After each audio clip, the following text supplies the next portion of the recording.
Bonjour et bienvenue pour cette nouvelle vidéo dans laquelle je vais parler de phobie. Quelqu'un m'a en effet demandé dans les sessions questions-réponses sur Instagram, est-ce qu'on peut guérir d'une phobie avec un accompagnement psychologique? Eh ben, c'est précisément à cette question que je vais répondre. On va aller voir ensemble de plus près qu'est-ce que c'est qu'une phobie, comment ça marche et comment est-ce qu'on peut la traiter, l'aborder avec, le modèle de Palo Alto qui est l'approche interactionnelle et systémique que je pratique dans mes accompagnements.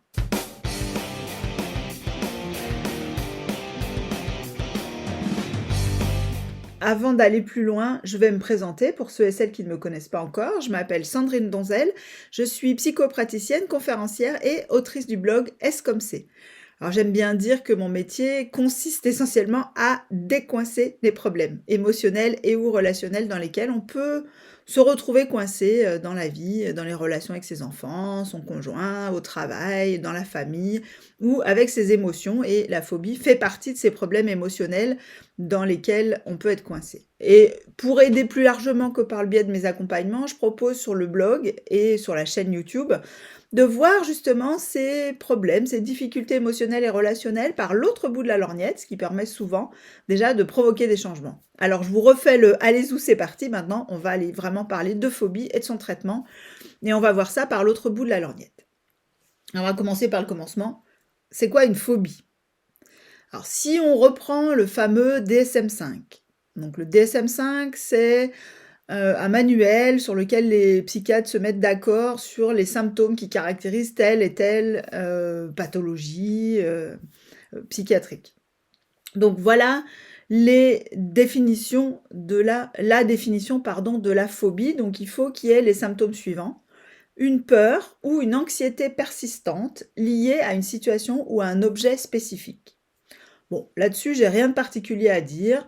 Peut-être préciser que l'objet de la peur peut être tout à fait immatériel. C'est pas forcément un objet ou une situation, enfin un objet très matériel. Par exemple, les phobies d'impulsion, c'est des peurs qui sont orientées sur certaines de nos pensées. Là aussi, si vous voulez que je fasse une vidéo sur ce sujet, n'hésitez pas parce que c'est quelque chose qui est très fréquent chez les jeunes parents. Donc ça, c'était le premier point, une peur orientée sur un objet spécifique. Les patients victimes de phobie évitent activement la situation ou l'objet en question. Alors ça, c'est très important dans la définition de la phobie et ça va être d'ailleurs une bonne partie de la suite de cette vidéo. Je vais y revenir abondamment. L'évitement est au cœur de la phobie. Sans évitement, point de phobie, pourrait-on dire.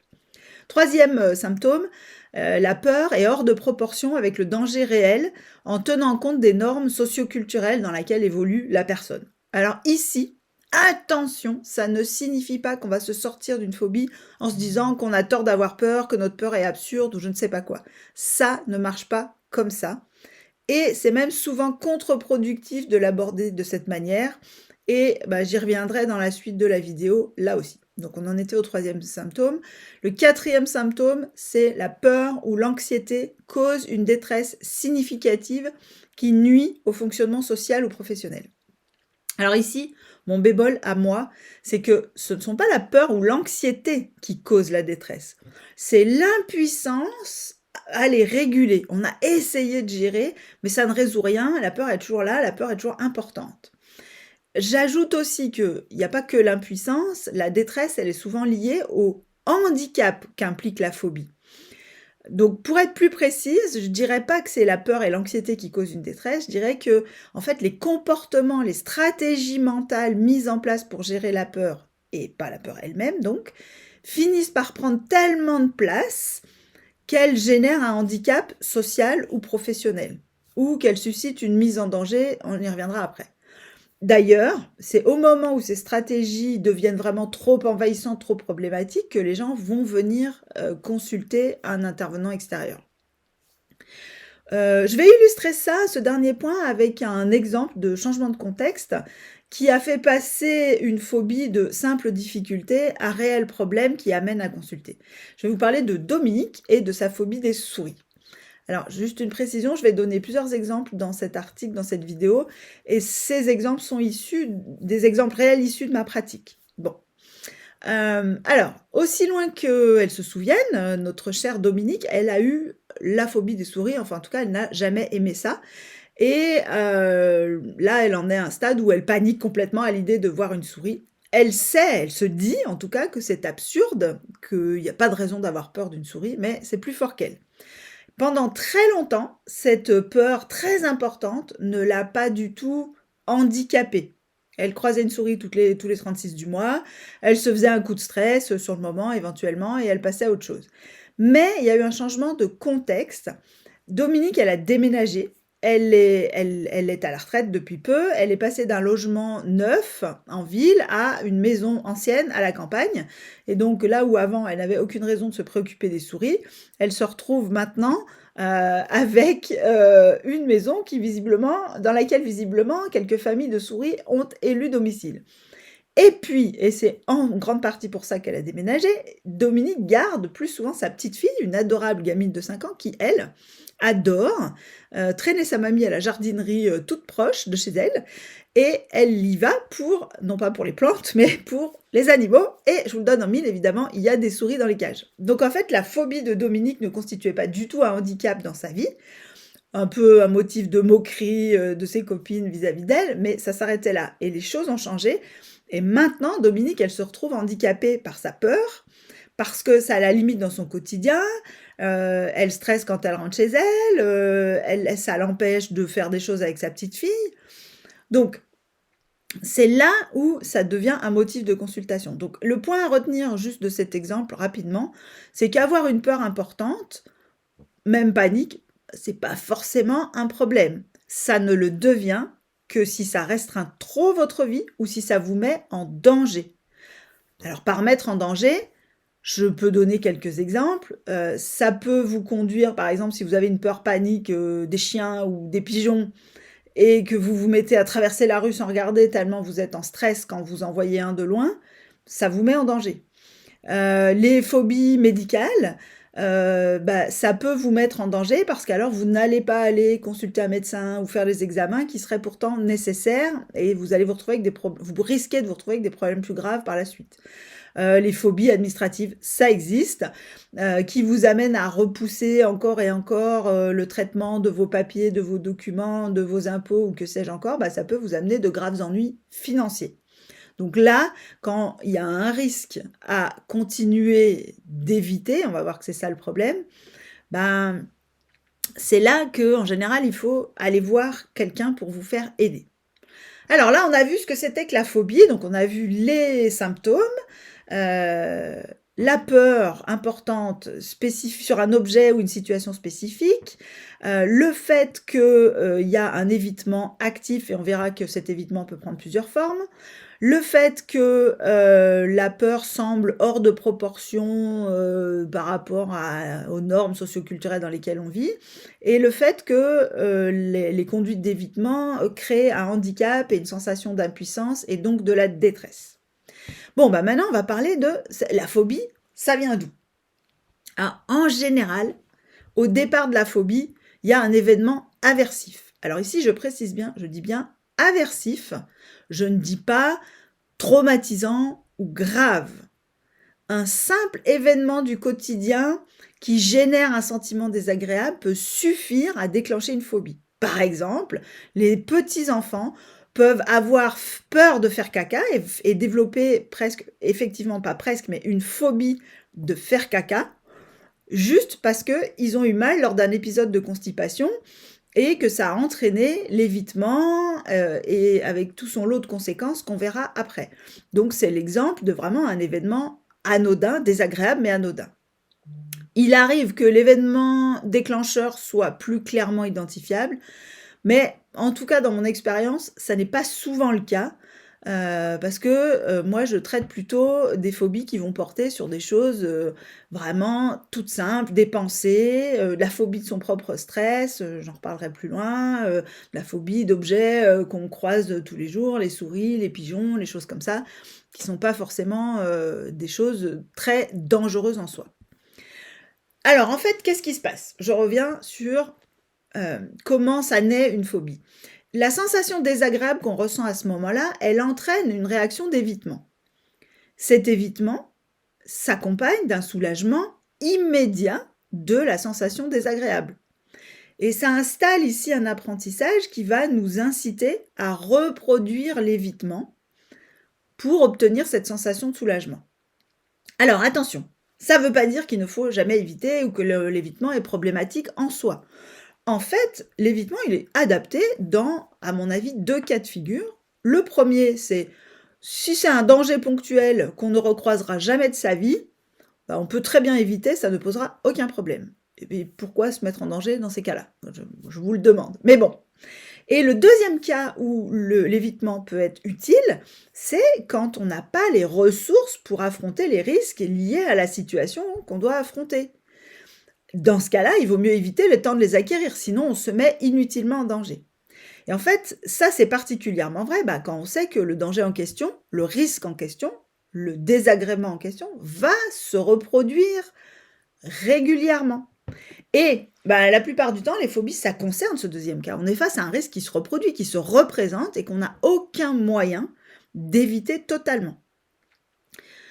Et en fait, c'est une partie du problème. La personne phobique, elle évite, mais juste éviter, ça ne serait pas forcément problématique si elle faisait autre chose en plus d'éviter. Mais là, en fait, elle évite, mais elle ne cherche pas à acquérir les compétences nécessaires pour affronter. Et c'est là où l'évitement devient un piège qui alimente la peur et donc crée la phobie.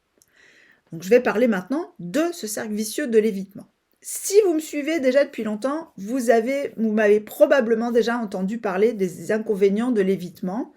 J'en ai parlé notamment récemment dans une vidéo sur la peur du dodo, la peur du sommeil chez les enfants, mais je vais les repréciser ici parce que c'est très important.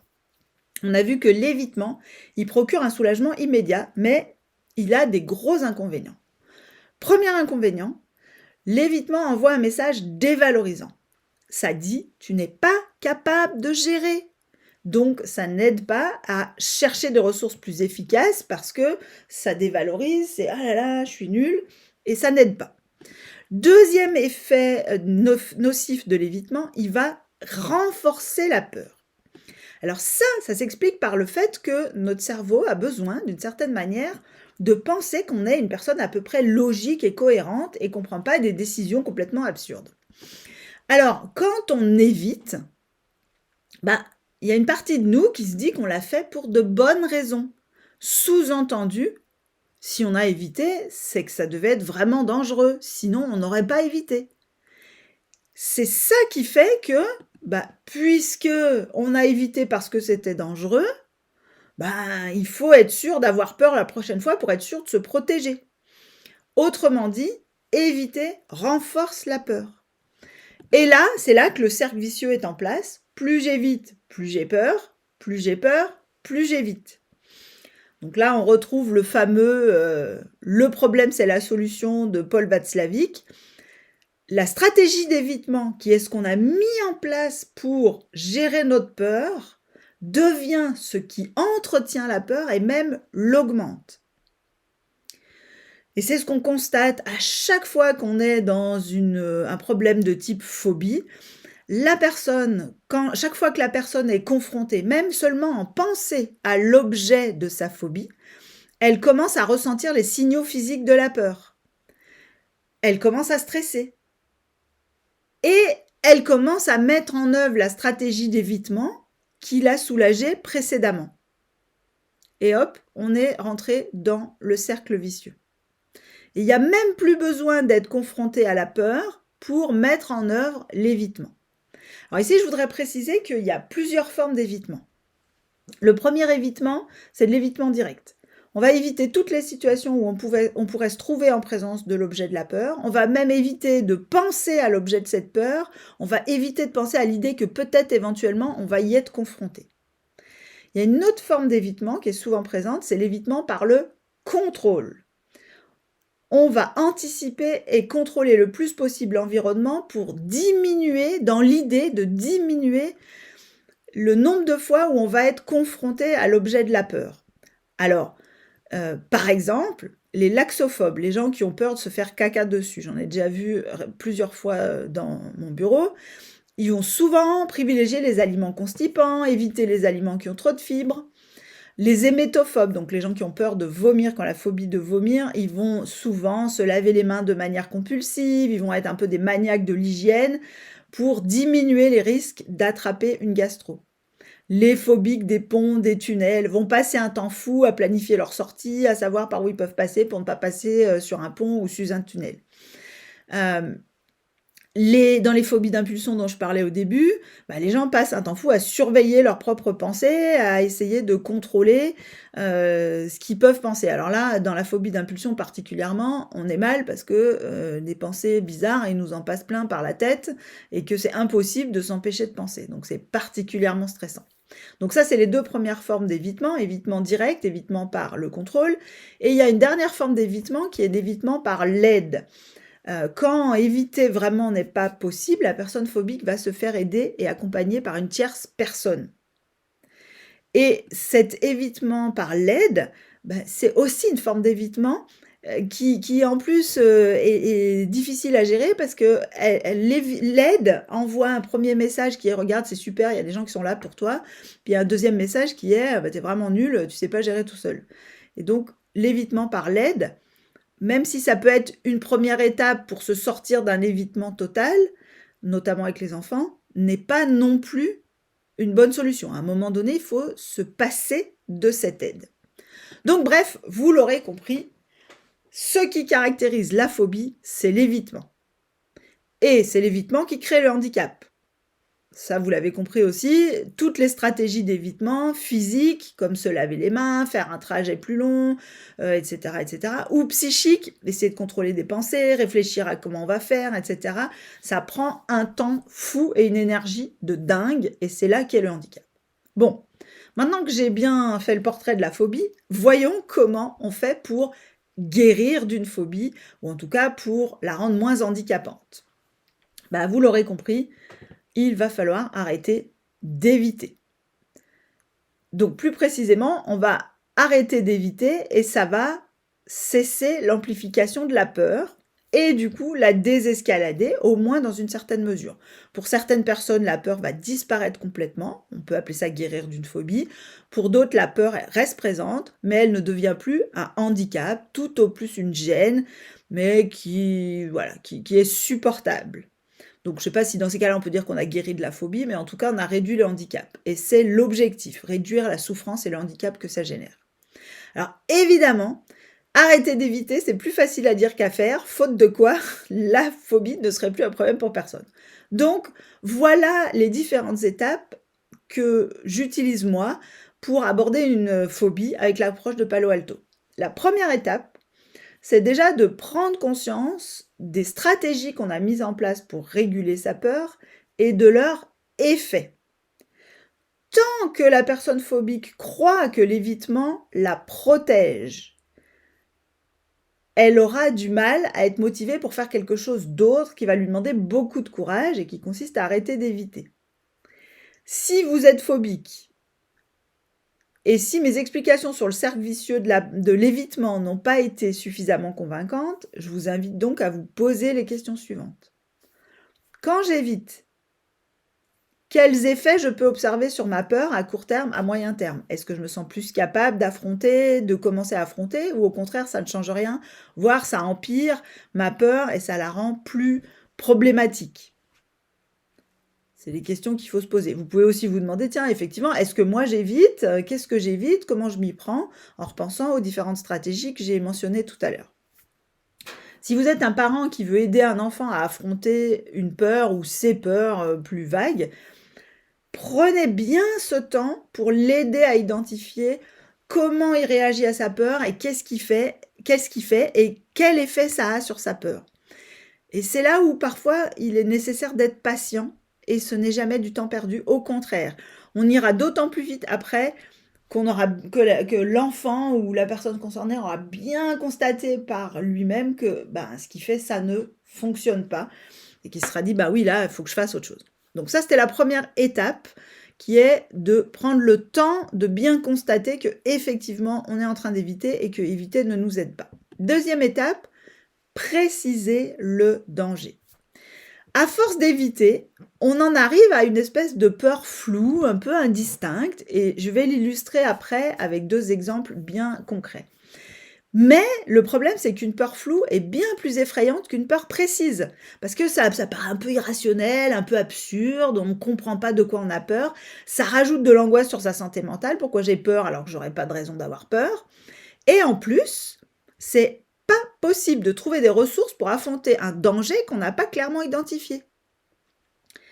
Et c'est là qu'est un peu l'astuce, c'est-à-dire que à aucun moment, je ne minimise la peur des gens qui viennent me voir, je ne leur dis qu'elle est absurde, irrationnelle et qu'il faut les rééduquer, comme on peut parfois le voir dans les thérapies comportementales et cognitives. Au contraire, moi je valide que, ben OK, ils ont peur et ils ont peut-être des raisons d'avoir peur et que c'est pas à moi de juger s'il faut ou pas avoir peur des souris, de se faire caca dessus ou je ne sais quoi. C'est pas mon sujet, ils ont peur, je les prends comme ils sont.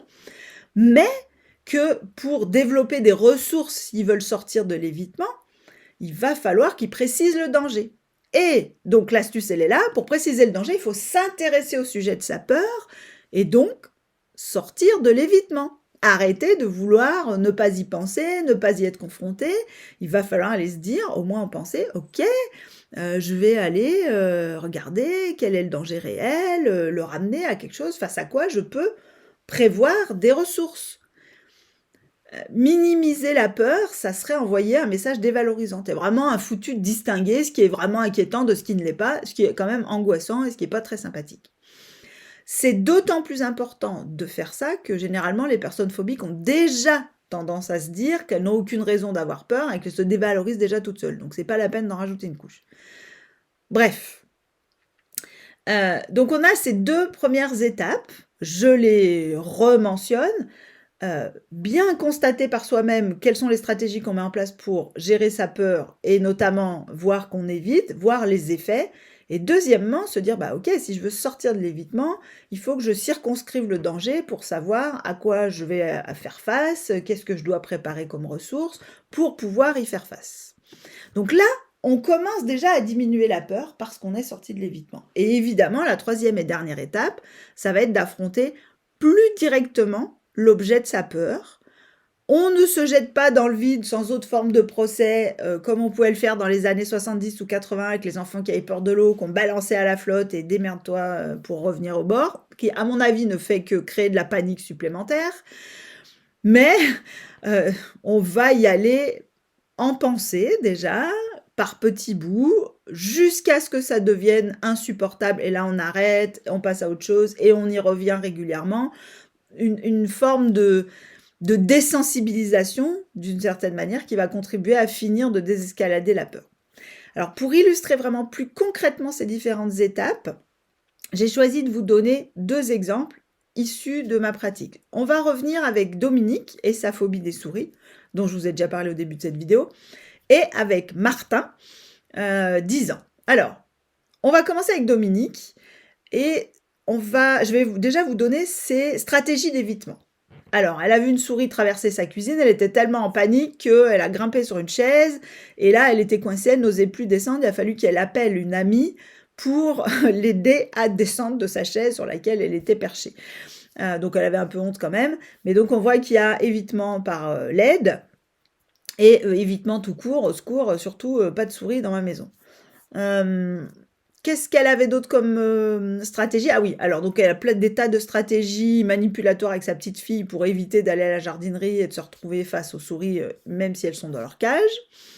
Et puis, elle mettait un peu des pièges, des trucs de partout dans sa maison en espérant qu'il n'y ait plus jamais de souris. Donc voilà pour ses stratégies d'évitement. Idem, elle essaye de se dire que c'est absurde, qu'elle ne devrait pas avoir peur, qui conduit, comme on l'a vu, à ne pas développer des ressources face en danger. Alors, qu'est-ce qu'on a fait avec Dominique? Bah déjà, au premier rendez-vous, elle a rapidement effectivement constaté que toutes ces stratégies n'étaient pas efficaces. Donc on n'a pas eu besoin d'une période d'observation dans la vraie vie pour dire OK, identifiez mieux les stratégies avec lesquelles vous régulez la peur. Ce qu'on a rapidement constaté aussi à ce moment-là, c'est que la menace était très imprécise. Dominique ne savait pas exactement ce qui lui faisait peur chez la souris et ce qui pouvait peut-être être inquiétant. Est-ce qu'il y a des choses inquiétantes chez les souris? Et comme je l'ai dit, une peur floue est plus effrayante qu'une peur précise. Donc, le premier travail que je lui ai proposé, ça a été de préciser le danger, même s'il semblait absurde ou déraisonnable. Et j'ai proposé pour ça à Dominique de mieux se documenter sur les souris, en général, pour mieux connaître ses adversaires. C'est quelque chose que je propose très souvent, même sur des peurs un peu irrationnelles, les vampires, les monstres ou je ne sais quoi. Au rendez-vous suivant, alors Dominique, elle est allée très très vite. Elle avait cherché sur internet tout ce qu'elle pouvait trouver sur les souris. Bon, elle commençait à trouver que finalement, c'était pas l'air si dangereux que ça. Donc, elle commençait à se dire, bah tiens. Donc, elle avait déjà désescaladé un peu sa peur. Au début, elle me dit, ah, j'ai quand même évité les sites où il y avait des images parce que ça me stressait beaucoup. Et puis, bah, elle s'est dit, mais finalement, je sais même plus très bien à quoi ça ressemble une souris. Quelque part par où ça va m'attaquer. Et donc d'elle-même, elle était déjà passée entre le premier et le deuxième rendez-vous à regarder des photos de souris.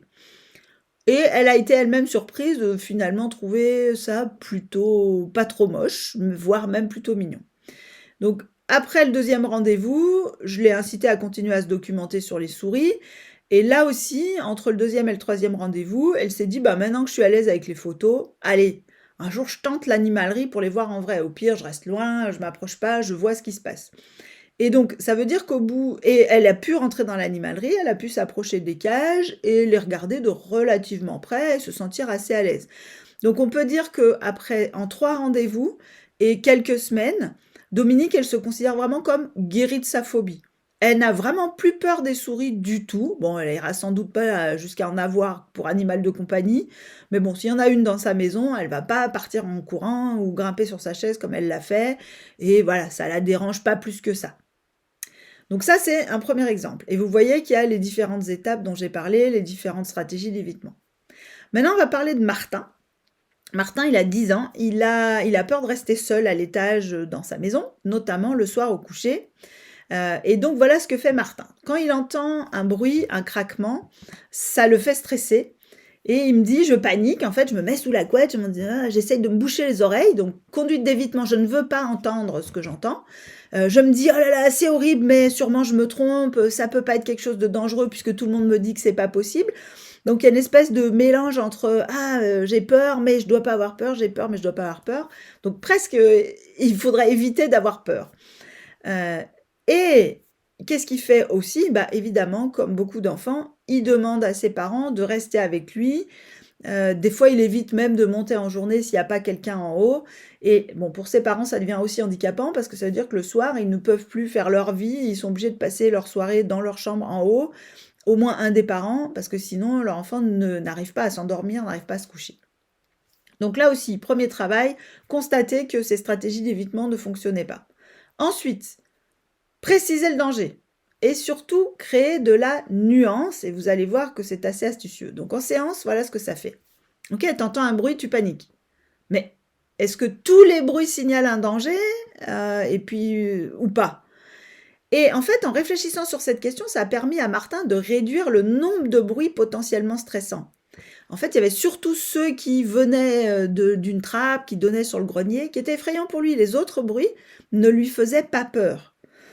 Donc on voit que en précisant le danger, on sort un peu de l'évitement, puis on crée de la nuance et on passe de, quand je disais une peur floue, à n'importe quel bruit peut être stressant. Si on y réfléchit bien, non, finalement, c'est pas n'importe quel bruit. Donc on réduit les sources de stress, d'inquiétude. Donc premier travail qui réduit un peu son stress, mais on a toujours des conduites d'évitement qui restent présentes, ce qui est normal. Là, la séance suivante, donc là, on en était à la deuxième séance. On fait un travail d'affrontement, toujours axé sur préciser le danger et sur développer des ressources. Donc je lui demande de me préciser qu'est-ce qui pourrait se passer, etc. Donc il me dessine carrément un plan de sa maison pour que je comprenne bien, la trappe elle est là, ma chambre elle est là, et donc je lui pose des questions. Et donc du coup, s'il y a quelqu'un vraiment qui vient par la trappe du grenier, qu'est-ce qui va se passer? Cette personne va aller où? Qu'est-ce que toi tu peux faire? Donc je note bien, à aucun moment je lui dis c'est absurde, c'est impossible, bien au contraire. Là aussi, on a réduit le danger à il y a plein de bruit, je sais pas ce qui pourrait se passer, à en fait, il pourrait se passer ça, enfin ce qui me ferait peur, ce serait qu'il se passe ça, qu'une personne pourrait rentrer par cette trappe, et en allant préciser, bah tiens, en fait, vu où se trouve ma chambre, le bruit finalement n'est plus un truc stressant, mais un signal d'alerte. Si j'ai le bruit, j'entends le bruit, j'ai largement le temps de me fuir, de sortir de la maison, de sortir de ma chambre, de sortir de la maison, sans me faire voir de quelqu'un qui serait rentré par la trappe. Et du coup, là encore, en fait, plus on va préciser, plus on désescalade la peur, plus on passe de quelque chose de flou et d'immaîtrisable à mais ça j'ai une action, ça j'ai une action, ça j'ai une action. Au lieu de chercher à éviter, bah finalement vaut mieux que j'écoute, que j'entende, c'est bien. Alors évidemment à ce stade ça peut créer une certaine survigilance, mais les rendez-vous précédents avaient déjà descendu le stress d'un cran, donc on n'était plus dans quelque chose d'envahissant, il arrivait à rester seul un petit moment, y compris le soir, pas tout le temps, mais un petit moment. Donc je l'ai incité à poursuivre la réflexion sur les ressources dont il aurait besoin, il avait bien compris la démarche, et alors il a pris une résolution un peu surprenante, tous les jours il prenait un couteau de cuisine dans la cuisine et il le mettait dans sa chambre, dans un coffre près de son lit, au cas où. Ce qui l'a beaucoup tranquillisé. Et on peut voir ça des fois avec des enfants qui ont peur des vampires ou des loups, voilà. Ils cherchent des ressources, ils mettent une gousse d'ail sur leur oreiller, ils prennent des objets en argent pour les loups-garous, enfin voilà, des choses comme ça. Et finalement, ça l'a beaucoup tranquillisé. Il s'est endormi plus sereinement, il a pu commencer à se passer un petit peu de la présence des adultes à ses côtés. Et là, on en était à 3 rendez-vous. Et on avait rendez-vous 6 semaines plus tard, et en fait, il y a eu un empêchement, il n'a pas pu venir, et on s'est revus 3 mois plus tard. Et voilà ce qu'il m'a dit à 3 mois plus tard. Oui, j'ai bien réfléchi au danger, comme tu m'as dit, j'ai pris mon couteau tous les soirs, ça m'a bien tranquillisé, j'avais presque plus peur. Et puis, un jour, j'ai oublié de prendre le couteau, et je me suis endormie sans même y penser. Et en fait, là, je me suis dit, ça y est, c'est fini, je n'ai plus peur. Et il m'a dit très, très gentiment, il m'a dit: «Tu sais, si on s'était vu il y a 6 semaines, au précédent rendez-vous, j'aurais pas encore été prêt parce que j'avais pas encore oublié mon couteau». Donc on voit bien qu'ici, la désescalade, elle suit les différents donc on peut pas affronter, on peut pas demander à quelqu'un de rentrer dans la maison pour lui faire peur, mais l'affrontement, la sortie de l'évitement, elle se fait bien en pensée et c'est ça qui est super important. Donc on voit que la démarche, elle va rester la même, quel que soit l'objet de la phobie. Que ce soit la peur de se faire caca dessus, la peur de vomir, la peur d'animaux divers, la peur de situations sociales, la peur de certains lieux, comme je le disais, les ponts, les tunnels, etc. Et même, je vous invite, si vous faites des crises de panique, des crises d'angoisse, à voir les crises d'angoisse comme une phobie d'avoir peur. C'est-à-dire, j'ai peur d'avoir peur. Si ça vous intéresse, je peux faire une autre vidéo sur le sujet, n'hésitez pas à me le dire en commentaire. Voilà, je pense que j'ai dit tout ce que j'avais à dire sur la phobie. Vous aurez retenu quels sont les symptômes de la phobie, quels sont notamment l'évitement, qui est la méthode de régulation de la peur qui conduit à aggraver la peur et qui amène à la phobie et au handicap de la phobie. Et vous aurez retenu les étapes pour aborder la phobie, se rendre compte qu'on est dans l'évitement, se rendre compte de l'effet de l'évitement sur la peur et sur ses ressources, et puis commencer à affronter d'abord en précisant le danger et puis éventuellement en affrontant plus directement, au moins en pensée, la situation qui nous fait stresser. Voilà, j'espère que ça vous a plu. N'hésitez pas à réagir en commentaire ou en m'envoyant un message. Alors vous trouverez, j'ai oublié de le dire, de nombreuses ressources complémentaires dans l'article qui est en lien en description de la vidéo. Il y a des articles de mon blog, il y a quelques livres qui peuvent vous intéresser. Si vous pensez que cette vidéo peut être utile à une autre personne, surtout n'hésitez pas à la partager, à la liker, à la commenter et à la faire connaître à la terre entière. Et vous pouvez même, si le cœur vous en dit, contribuer à m'aider à produire plus de contenu comme ça en faisant un don ponctuel ou récurrent via PayPal. Le lien pour faire le don est dans la description de la vidéo. Sur ce, je vous dis à bientôt pour une prochaine vidéo.